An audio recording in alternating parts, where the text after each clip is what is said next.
So it is day 14 of the self-sustaining tank. And this tank is probably one of the best starts I've actually had out of anything really. Maybe not the 8 foot.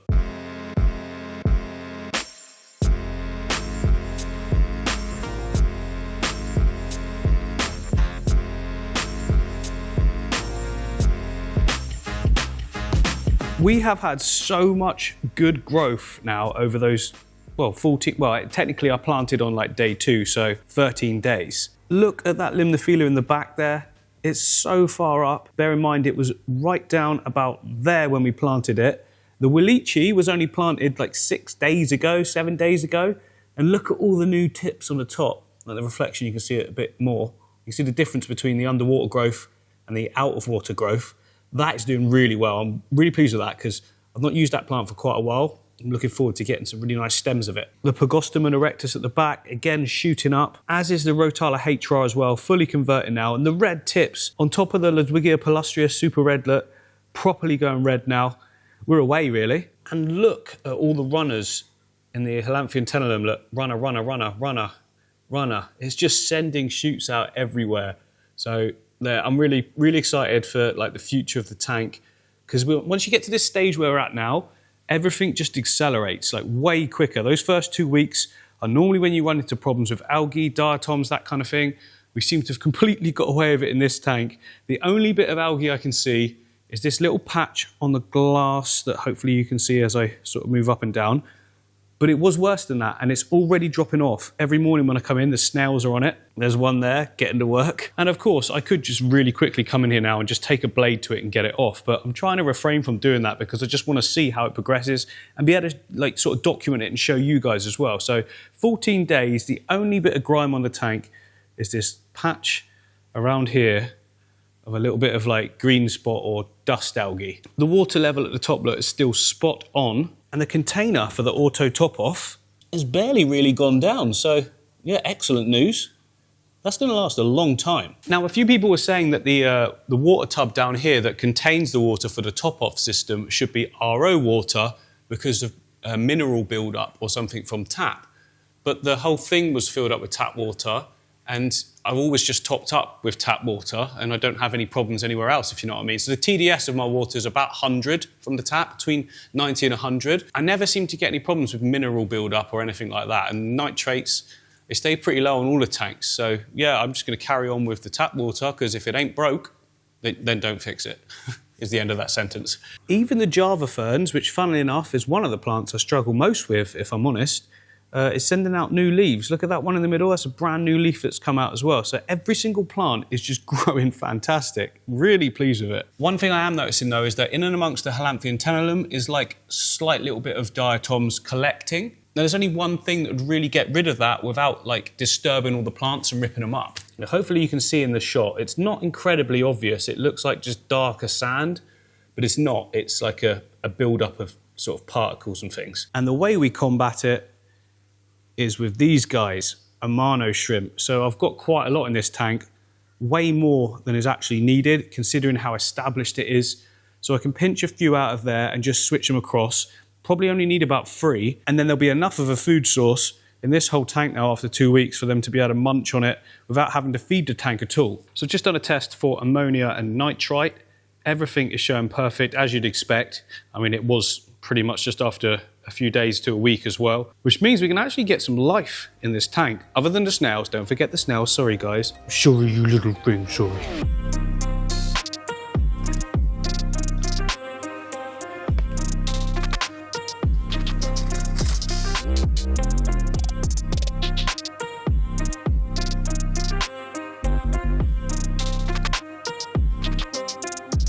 So I've managed to catch out 4. 2 big mamas and then I think 2 males. One of them's full of eggs as well. And 4 is a really good number to start with. If we need any more, then we can. I can add them in now because the temperatures match. You know, we know the levels are all good because we've tested them. It's all good to put them in. Now, something else that I want to add in is 2 of the black mollies, a male and a female. Reason being, well, 2 reasons actually. First one being, they proved that they're very good at algae eating, like from hard surfaces. These rocks are completely clear and they're always sort of munching at them. The other thing is that I never see any of the molly babies.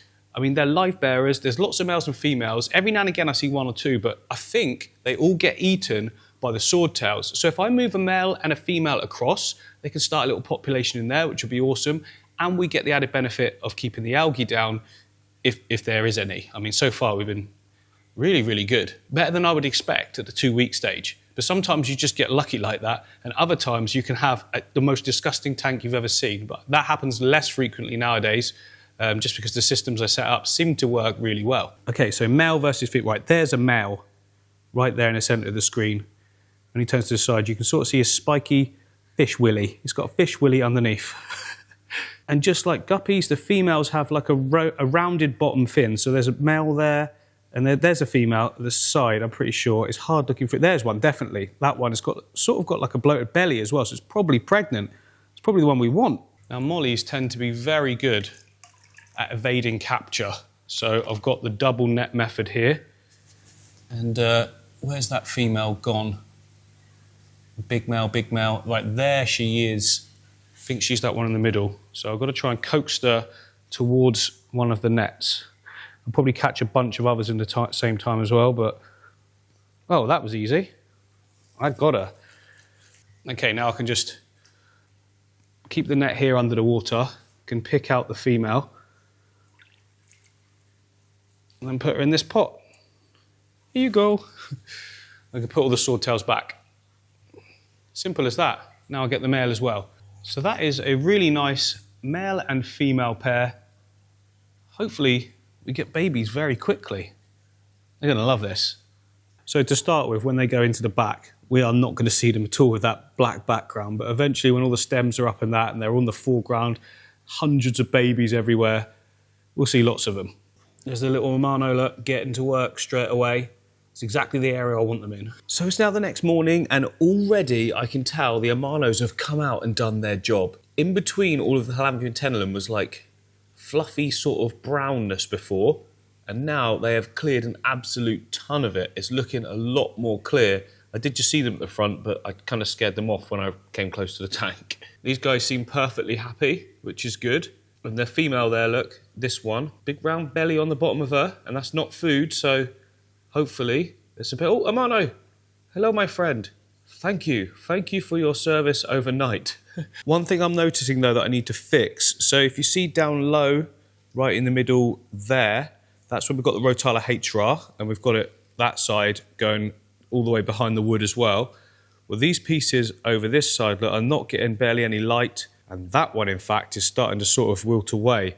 And the reason for that, this leaf here is obviously trying to grow towards the light because that's how things work. So what I've been doing, like take this one for instance, is just twisting it back and locking it behind another leaf, and then it sort of tries to grow up that way rather than towards this light. So I'll have to keep doing that. You just have to pay attention and keep twisting stuff out the way. I say that, I obviously haven't been paying attention, have I? Because the Rotala at the bottom there isn't doing great, but that'll fix it. Yeah, if I...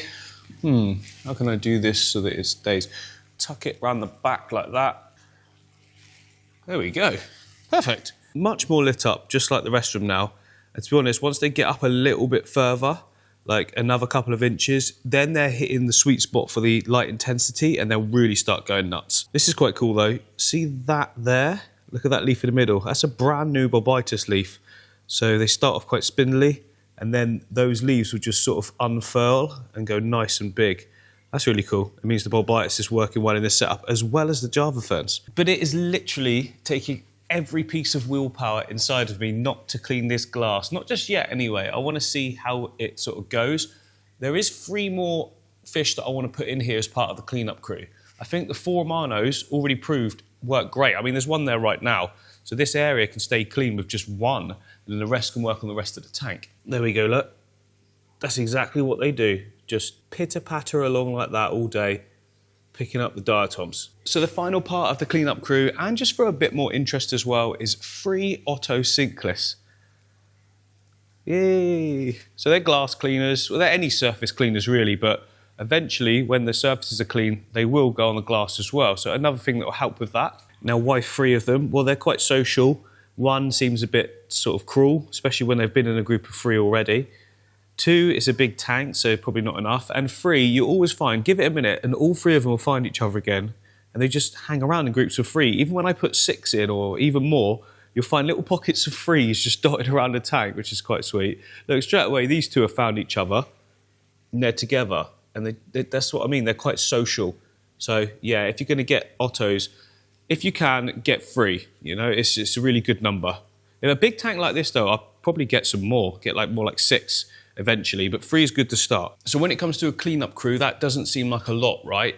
And a lot of the time people go and get a cleanup crew, don't know why I did that, because when their tank is already like obliterated in algae and problems. Don't do that. You don't want to do that. Like this sort of stage, a week to 2 in, depending on how the tank's reacting, is a really good time to add any sort of cleanup crew and algae eaters, because they're not going to be able to like combat a problem that's going absolutely crazy. Like by that point, you need to get in there manually and remove stuff and maybe use some chemicals. I use a glutaraldehyde API CO2 booster if things get really rough, but you should be on it before that point. And sometimes you're not, and that's fine, but you need to manually remove. And then you want to add in your algae eaters, because they basically constantly graze on background algae rather than like being able to combat a complete algae fest in the whole tank. I mean, you could do that, but you'd need a lot of them. And when it was gone, they wouldn't have any food left. So a cleanup crew is more about grazing on background algae rather than combating a really bad problem. And another good point is that, you know, if you're putting in just a couple of fish, especially in a tank this size, technically you're fish in cycling.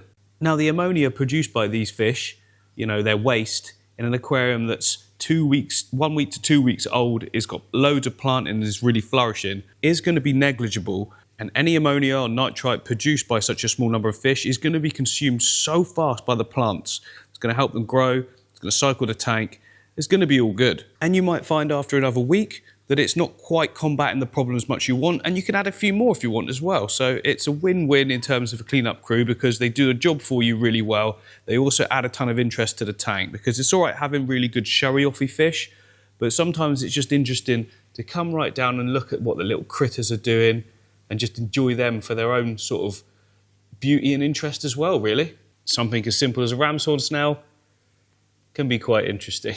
Well, to me it is anyway. And for those of you that haven't seen, I've just released the build video for the Iron Throne aquarium. It's looking particularly good today, and some of the plants that I planted a few days ago have already reached the surface and look amazing. Yeah, look at that. How cool is that now looking? This is the first time I've been over to the tank today, so they're all a bit like, he's definitely going to feed us. He looks like he's going to feed. But check out this myriophyllum here. So I planted this probably 5 days ago, and it was the same height as the red tiger lotus that you can see in front of it. It literally is the fastest growing plant I've found ever. It's even faster than Limnophila siciliflora. I just love the sort of detail it gives. It gives like a real fine detail, when most stems are a lot more sort of thicker than that, aren't they? But it's quite webby. And the good thing is you can, just like any stem, you can trim it. I can trim it further down, replant it, then we get double the thickness. I don't know if that will actually take over this tank way too much though. It's quite nice having that little bit of sort of interest in that section, but if I put it everywhere, it's going to look a bit naff. Maybe I'm thinking the only other option is just a small patch down there would look really, really good. But so pleased with how the tank's turning out. Red root floaters are growing really well, extra fast. And when they grow extra fast, they come out green initially, but they will go red over time. Obviously a new setup, there's tons of nutrients available, so that's why they're growing so fast. A lot of people making comments in the build video about the plants, saying that you can't keep Malawi cichlids with plants, they will eat them. I mean, it's quite possible that will happen. I just thought I'd take a risk and put some in and see what they did and didn't eat, but so far they've not touched a single leaf, which is really, really good. And lots commenting about putting red plants in the aquarium without CO2. Well, every single plant you can see here was grown in tanks without CO2, and they're all red or orange and looking really good. So I don't really see that as an issue. For me, red plants staying red is more about the sort of light that you've got. If there's red LEDs in it, you can turn them up slightly, and then it really does, I don't know why, it's intensity and redness. I've just find that works really well together. I think there's been evidence of like low nitrates as well helps, but you know, I couldn't comment on that. But from my experience, what I've seen, to keep plants really red, you need high intensity lighting, with a slight sort of red tone to it. I mean, this is a really red tone. That's like over the top. But like something on this twin star here, you can see there's like red LEDs in the middle and then all the other colours as well. And I've just found that really helps. And that's why the red fruit floaters, in my opinion, look like that, which is crazy. Duckweed, I'm changing this tank for sure. I can't get all of that out without just restarting, so I'm going to. And the tank is going to be a home for my green neon tetra. Like, they're quite a shy fish, but with the plan I've got in mind, we should see them quite a bit. Like, they're not shy in this tank. It's like if you give them nothing, they don't hide at all. I mean, they could hide behind the filter and in those rocks, but they seem pretty chill. So yeah, I'm going to go for something that would, it's actually quite reminiscent of their natural environment. Yeah, it's going to be a really, really cool black water scape. So the neons, the reason they're neon is because they're from waters that are quite murky and tanned, in effect, from all the leaf litter and everything that's on the forest floor. So the water goes a bit murky, they glow like that so that they can ball up in numbers and look bigger to any predators, but also so I guess they can spot each other in the wild for mating. That's an assumption. Both of those are assumptions, but it makes sense, right? Surely that's why they're bright. Because being bright attracts attention, and if you're on your own, you're going to be eaten. But if you're in a group, yeah, I suppose that makes sense. Let me know, why a neon tetra neon? I'll have a look myself as well, but like, if you guys know, Ty would definitely know. Ty Streetman, he's been all over the world. He's a guy I know with another YouTube channel. He would definitely know why they're neon. Right, it is day 16. Oh my goodness, 16 days has flown by fast, but I'm still so pleased with everything. Look at this. The Amanos are now out in force. That foreground is super clean now. I actually added more to the tank. So we put the original 4 in that I transferred over from this tank here. And then when I was breaking down the guppy tank that's up on this whole sort of rack, I found 4 more inside of this aquarium, and I thought, what better place than over there? And I say over there because it is this way. Yeah, so that's a total of 8 Amano shrimp, 2 black mollies, which to be honest aren't necessary for like algae eating or cleanup crew, but I just think they're really nice and I want to breed them, and the babies are not surviving in there. 8 Amano shrimp and about 6 Ottos would be perfect. I need 3 more Ottos for this tank. And I just found 1 more that I found on the fish wall. Did he go in? Yeah, he did go in. Oh, there's a tiny bit of duckweed there. We do not want duckweed in this. It would be impossible to get it out, what with the roots at the top. Yeah, you get little bits of duckweed caught in that, you'll never see in like at least 1 piece, and that will grow back to be thousands. We're trying to eradicate duckweed from all of my aquariums. It's one of the main reasons I took that one apart over there. You know, the duckweed battle is a long-standing thing. When I first started the hobby, I used it a lot though. So if you've only got 1 tank and you're struggling with algae and things like that, then duckweed's very good. It's easy just to keep cleaning out 1 tank, isn't it? But for me, with this amount of aquariums, it's a risk having it here, so I'm just trying to get rid of it. Now, I do have bristlenose, bye, see you later, available in the storage tanks. These fish are in quarantine at the moment. They're doing really well. Look at the colour that's come back on this electric blue Acara. Look at that, it was completely white. This one is starting to come back as well, but I noticed some aggression towards this guy.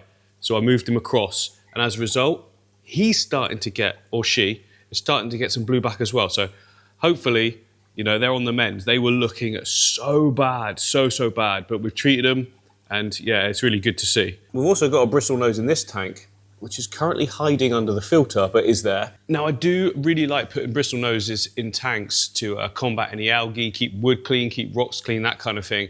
But at the moment, I don't want to put any in this tank because I want that carpet to grow in first. Because what bristlenose tend to do, any rocks that are sat on the sand, right where the sand meets the edge of the rock, they like to get there, clear it out and make like a little protective underground cave sort of thing. And there's loads of rocks here that will do that, and there's planting near it, and they will just tear it up. It will murk the tank. It'll also just pull up any plants as well. So I will wait to do that until the roots of everything is like bedded right in. And we'll be able to see that because we've got this front to the aquarium.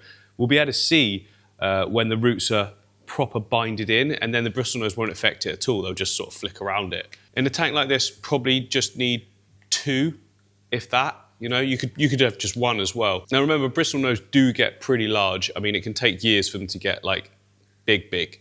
So if you're going to buy some, I would always suggest get the small ones to medium-sized ones to start with, and then there's time, and as they grow, you know, by that point, the tank should be really well established anyway. So the tank itself is definitely getting more and more murky, like a little bit. It's just the wood releasing the tannins. Hopefully that water top off and dilution over time will make it go. I'm resisting everything in me to change some of the water and to clean the glass, but the glass is actually getting clear itself now that we've got the algae eaters in there. It was way more pronounced. I don't know if you should be able to see it on the camera if I move sort of like that, look against the black background, and it's gonna be gone. I'm not gonna scrape it, I'm gonna completely leave it. I wanna leave it alone. I really wanna change the water though, but I won't. So that's it for this update. In the next one, we should see like an explosion of plant growth, possibly time to put in, you know, some actual feature fish.